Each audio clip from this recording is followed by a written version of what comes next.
है ना कि मैं कितना पढ़ा लिखा हूँ, इसलिए नाम थोड़ा दुखी था मन, इसीलिए सोचा कि बात कर लूँ। बाकी कोई बात नहीं, मैं किसी से अपना दुख शेयर नहीं कर रहा हूँ।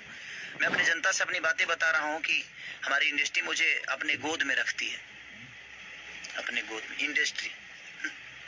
बाप रे बाप। चलिए कोई बात नहीं, आप मत रखिए, मुझे गोद में रखने वाले हमारी जनता है और मैं बड़ा खुश हूँ, इनके गोद में बहुत खुश हूँ। इंडस्ट्री को शायद एक चीज तो है मेरे अंदर, एक खासियत जानते हैं आप सब क्या है?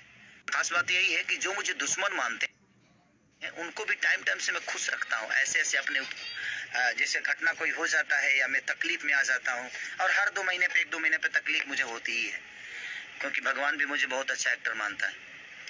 तो बर्दाश्त करने की कि हाँ भाई देख तू कितना अच्छा एक्टर है, देख ले, कर, तू कर सकता है। अच्छा रोल मुझे ही देता है भगवान की, कर तू कर सकता है।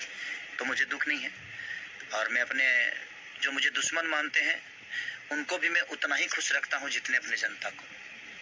रह रह के मेरे ऊपर अपना होता है ना, जब कुछ हो जाता है, और हो जाता है, मैं करता नहीं भाई, वो हो जाता है, क्या करिएगा, मौत और काम बता के नहीं आती है, और हो जाता है।